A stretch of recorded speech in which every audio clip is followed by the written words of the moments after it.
Speaking to teenagers about traumatic and large-scale disasters can simultaneously be the easiest and the most difficult group to address. On the one hand, they have more maturity than other age groups to understand the events and place them into proper context. Yet at the same time, they often present as argumentative, moody, and resistant to any input that adults may offer. Further, feelings of fear and anxiety caused by traumatic incidents often only exacerbate these intense feelings. When something awful happens, teens may grasp the situation more fully than younger children, but have the toughest time managing their own emotions. Here are 6 tips that can guide you in discussing these events with teens in your life. Number 1, make it clear it's okay to be vulnerable. There's nothing abnormal about these feelings, and there's nothing to be ashamed of. Number 2, create a safe environment to discuss the event. Approach with the offer to talk openly, but don't push or force a conversation if it doesn't feel like they are ready.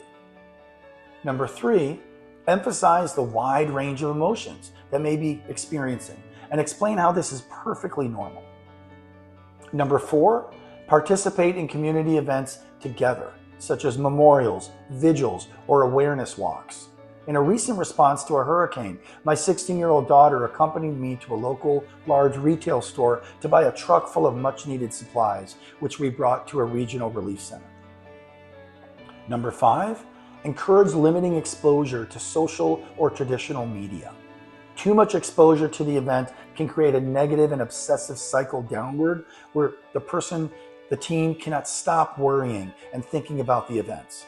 Explain how these can worsen feelings of anxiety or fear over time. Number 6, directly address acting out behaviors. Do so with understanding and compassion, explaining how such acting out can often make things worse. There are strong feelings of helplessness that can occur here, particularly in response to natural disasters, as these are non-human entities and hard to attribute blame to them. Thus, there are often strong feelings of anger, frustration, and fear that have no one or no thing to direct these intense emotions towards. Those feelings are natural, but projecting them on others and those closest to the adolescent is not a very good coping mechanism.